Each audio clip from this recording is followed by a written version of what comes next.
Viral. Paggalang sa soberenya at judicial system ng Pilipinas, ipinanawagan sa ICC.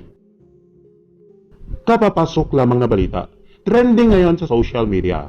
Dapat na igalang ng International Criminal Court o ang ICC ang soberenya ng Pilipinas at ang judicial system nito.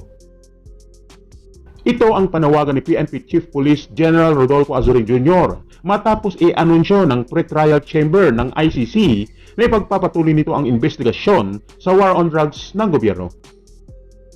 Ayon kay General Azurin, patuloy na gumagana ang criminal justice system ng bansa, kung saan tinutugunan nito ang anumang reklamo ng pang-aabuso sa kampanya kontra ilegal na droga ng gobyerno.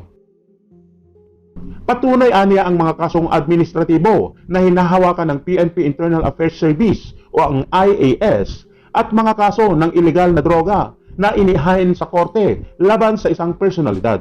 Gayon din ang ipinapatupad na internal discipline sa organisasyon.